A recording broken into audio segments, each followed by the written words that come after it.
Greetings and salutations. Vaughn here with Spirit of Health. I'm a naturopath herbalist. We're talking about all the amazing gifts God has given us, and Brandon here is an expert in a lot of these amazing creations, and we're going to talk today about medicinal mushrooms. Medicinal mushrooms are awesome, powerful, so powerful, used throughout history and Chinese medicine especially. The Chinese seem to kind of have a handle on a lot of this stuff, but the reason medicinal mushrooms are so powerful is they grow on the sides of trees. Pretty much all medicinal mushrooms grow on the side of trees, right? That's correct. Okay. Well, a lot of them. Okay. The vast majority of them, I think. And if you think about trees, I mean, wow, what's more powerful than a tree? I mean, they live for thousands and thousands of years. They have this unbelievably intricate root system, all the nutrients and the energy that they store. So anything that comes off a tree is going to be pretty powerful. So these medicinal mushrooms have been revered throughout history for their usage. We're going to talk about a couple today. We're going to talk about reishi, and we're going to talk about chaga. Reishi mushroom, I know, I don't know a lot about reishi. Brandon's definitely the expert on that. I know that it's great for the liver. It's used to help protect people from chemo if they're going through chemo. I've used reishi for that, to protect their systems when they're going through chemo. It's just great for the immune system in general.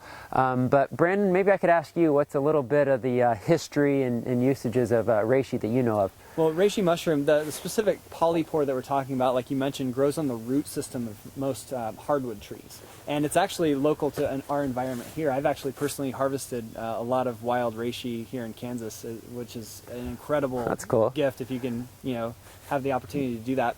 But basically, reishi has been long, it has a nickname, it's herb of spiritual potency, which is really interesting. So not only does it have these immunomodulatory capabilities to it, it not only has these cardiovascular systems benefits to it, but it allows us to kind of relax. It's almost a mild sedative in the sense that it allows our mind to be calm and our nervous system especially to be calmed down. It helps us relax and kind of sleep better at night. That's important and today. I thought it was really, right? So with cell phones everywhere and all this kind of stimulation, reishi is just one of those herbs that brings us back to kind of a peaceful state of mind while allowing our immune system, our cardiovascular system, and our liver to stay happy.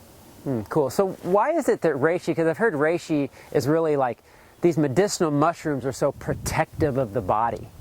So what is it about reishi that protects the body and builds the immune system? And how does that work? Can you tell me a little more on? Yeah, I think the most obvious aspect of that is that it stimulates your body to produce more natural killer cells. Okay. Which these are blood cells that migrate from the bone marrow up into the thymus gland. That's why they call them T killer cells. They mature in the thymus and then they go out, basically activate the macrophages and all the parts of your immune system at a higher level. So they are an adaptogen in that way. We can have a sluggish immune system and our body will be boosted up by these medicinal mushrooms and boosted our immune system. But we can have conditions, as you know, that are kind of autoimmune conditions where our immune system's almost over ramped up and it's kind of attacking everything. So medicinal mushrooms are interesting in that double directional way where it can actually calm the immune system down if needed, but also has the double directional effect to raise our immune system if needed. So I think that's why it's really powerful as an immune modulating substance. Cool. I've personally heard about reishi and how good it is against cancer, and also for people who are going through maybe a cancer treatment if they choose that route of radiation and chemo. I actually had a friend who we talked and he had decided, I'm going to do radiation and chemo, but he believed in some of these natural elements, and so I said, why don't you at least do some medicinal mushrooms? And I gave him some reishi and a few other things, and what he noticed is as he was going through the treatments that he wasn't like sick and wasting away. I mean, everybody else looked so sick and just weren't doing well, and he was able to kind of sustain some semblance of health while he was going through these tough treatments. Do you have any comment on that? Well, that just goes to show the power of the protective nature of reishi mushroom and how it will basically protect the cells, but also like ramp up the immune system to a level where it needs to perform. So most people just lose immunity. I mean, they get hit with chemo, their body's trying to fight and like struggle through this process. And reishi just is so powerful that it boosts their immune system up under those extreme circumstances of radioactive, radiation. Okay. Yeah. Cool. So what about the harvesting of mushrooms and how to take them? Because I've always heard that the best way to take mushrooms is like a hot water extract, right? You harvest the mushroom, you boil it for a prolonged period of time to extract it through hot water. So I know you can do that, but how do you guys recommend taking these mushrooms? Well, the way we do it at Surthrival, we have a reishi tincture that is a dual extract. So basically some elements like polysaccharides or long chain complex sugars that are really immune system food, they are more easily extracted into water. So they're water soluble. Okay. However, some of the tritropine components of the mushroom are better extracted in alcohol. So we do a water and alcohol dual extraction in organic grape alcohol. I didn't know that. And that's what makes our extract more of a full spectrum extract versus just a polysaccharide extract. Because there's a lot of different ways to do it. We just want to basically get the mushroom in its whole form extracted in a way we can digest it. Because one thing you might want to understand about this is that if you go up and take a reishi mushroom out of the wild and eat it, you're not going to really digest it. It has Right. a very thick cell wall. We Right. need to break that down. And that's probably, I'm guessing, because it has to protect itself from the elements of nature, right? Absolutely. I mean, different bugs and fungus and critters might want to eat up that mushroom, and it's got to protect itself, right? Absolutely. And one interesting thing too, a lot of people think, oh, if I eat fungus, won't that give me fungal conditions? Right, hear that a lot. Well, Yep. yeah, because they actually produce potent antifungal compounds because they're fighting off other funguses that are trying to eat the same composting material. That's so key. Yeah. So it's really, really a powerful, not only antiviral, but antifungal compounds in Cool. medicinal mushrooms as well. That's awesome. Just thinking about who can benefit from reishi, I'm thinking of children. You know, I do work with quite a few parents and couples and children, and I don't know, from my standpoint, I really don't want to give a lot of powerful herbs to really, really young children, because I know the medicinal effect and the strong effect they can have, especially if a child's, say, 1 or 2 or something like that. But one thing I learned a while ago is that medicinal mushrooms are safe really for anybody at any age, and a lot of times infants, and especially today, children are just being born weaker, unfortunately, because of the processed world and the chemicals. And I think the medicinal mushrooms are something you can give to children at a very, very young age to protect them and build their immune system. What do you think about that? They're basically food. I mean, if they're healthy, we want to start taking herb protocols, like even in teenage years now, like and up. We can be on certain herbs, and we got to look at these foods. And a lot of these tonic herbs are considered a food class. These are not medicine. The difference between a tonic and a medicine is something you should take when you're experiencing acute symptoms, and you only should take it for the duration of those acute symptoms. Like echinacea for a cold. Right, and then you're Right. not going to stay on that all year, but you Right. take it to boost your immune system for a temporary period of time. Tonics, however, which reishi mushroom, which chaga mushroom, which some of these herbs like we've talked about, like schizandra, those are food substances that happen to have medicinal qualities but are not a medicine. They're a tonic. They have an accumulative effect over time that regulates. And this is something we should bring up too, is the term adaptogen, right? We hear that a lot. What is an adaptogen? It helps us adapt, right? I mean, it makes sense. But there's 3 qualities that adaptogen should have, which reishi mushroom is a really powerful adaptogen. Adaptogen should be safe, even in high doses over a long period of time. Okay. It should normalize some kind of physiochemical process in the body, meaning it has a regulatory effect rather than driving the body in one different direction. And they should be derived from nature. They should not be made in a laboratory. So Right. those are adaptogen qualities. So reishi is one of the most powerful adaptogens, as well as chaga. Cool. Well, let's get into chaga. It's one of my favorite mushrooms. Of all the medicinal mushrooms, I think chaga is my favorite.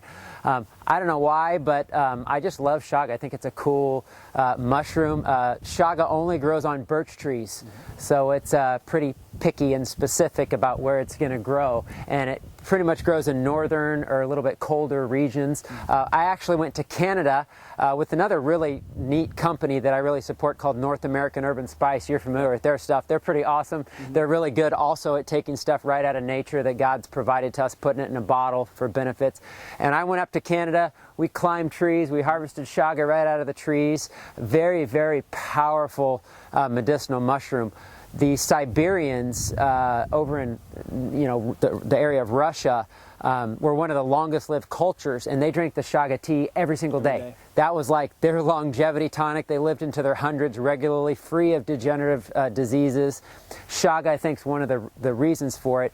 They call chaga the mushroom of immortality. I love it because this video is going to be in my section called God's Greatest Gifts, just promoting and thanking God for all the amazing things He gave us. And the Siberians actually called chaga the gift from God. That's what they called it. And there's a lot of nicknames that chaga has been given through other cultures where it grows, because it's like, it's so unbelievably powerful. Right. So can you give us just from what you know, some of the benefits of chaga mushroom? Well, as far as my understanding currently, I think it's still the highest ranking antioxidant. And it also stimulates not only like glutathione production, which is our endogenous antioxidant system, but it also is loaded with SOD, superoxide dismutase. Yes. So it dismutates all that those oxides that build up into oxygen free radicals in our body. So one thing I really like about chaga is that it has the B vitamin family, which not a lot of mushrooms have a lot of those B vitamins, but it seems to be exceptionally high in those B vitamins, so it's very good for energy levels. Yes. As well as being like a powerful antioxidant and like just keeping the body, clean. I have to tell the story. The first time I ever drank chaga mushroom tea was actually when I was in Canada with North American Herb & Spice. I knew about chaga, but I never really tried it. And we went to breakfast, and they said, hey, we made some chaga mushroom tea. If anybody wants to try some, give it a whirl. So I'm sitting there, I go up, I pour a little chaga mushroom tea, I'm sipping on it, and all of a sudden, it was like, I can't explain it, but all of a sudden it was like, I had this unbelievable mental focus and clarity. It was like I could see everything better, I could think clear, and it just blew me away at how the clarity that came from drinking the chaga mushroom tea. Do you have any idea why that happened? Well, there is a specific factor there where it increases oxygen uptake. Okay. So obviously you get more circulation oxygen to the brain, you're going to feel a lot more clear and a lot more up. The B vitamins are also really great at not only relaxing the body, but giving you a bit of energy. It's really unique in that way. But, really, the more we move towards wild foods, the more we're going to get those kind of benefits, because the genetic integrity of those foods is so high. I mean, our ancestors for generations back have been eating these kind of foods. Right. And we're so kind of disconnected with that, with the 4 or 5 different types of foods that we eat now. I mean, when we get more into wild foods, we just feel better. Right. And it just affects our body in a really positive way. It's funny, my dad, always been a big coffee drinker. A lot of people are on coffee. And he actually created like a morning drink.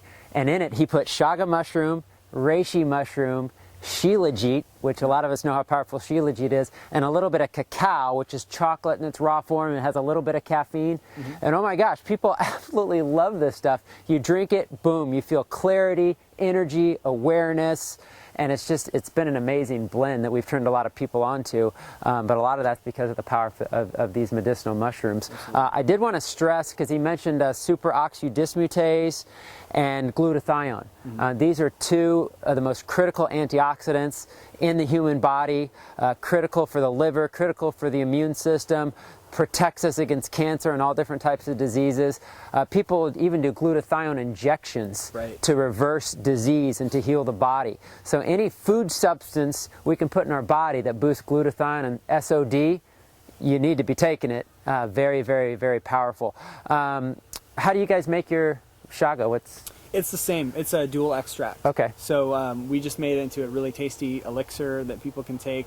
It's from wild, hand-harvested chaga.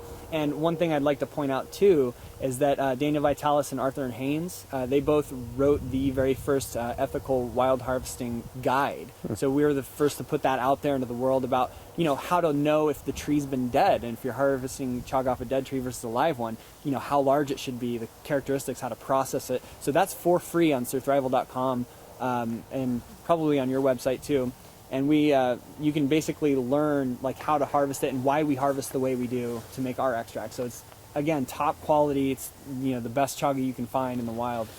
So just to maybe simplify things, I mean, obviously, just like a lot of these things we're talking about, everybody can benefit from them. Right. Everybody can benefit from chaga and reishi and colostrum and all these amazing things.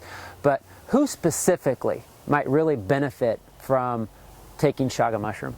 Anyone who has immune challenges, anybody who needs extra energy and mental clarity, anybody that is basically on a long-term, health path. If this is stuff you eat for next week, this isn't something, I mean, you'll notice a really nice effect from eating it today, but, it has an accumulative beneficial effect over time where you get that robust, almost invincible health with your health protocol or strategy. So it's very important long-term.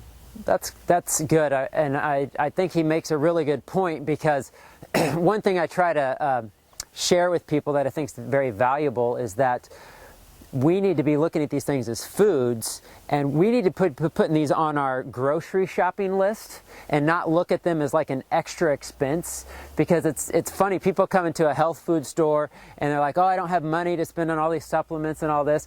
This should be your food. Like, on your shopping list should be fruits, vegetables, chaga mushroom. I mean, these are things that you should be budgeting for and spending your money on, because this is what's going to keep you young and healthy and happy and keep your family healthy and out of the hospital and out of that whole system, and free of sickness and disease, which is how God designed us. He designed us to thrive. He designed us to be well. He gave us all the free gifts we need to do it.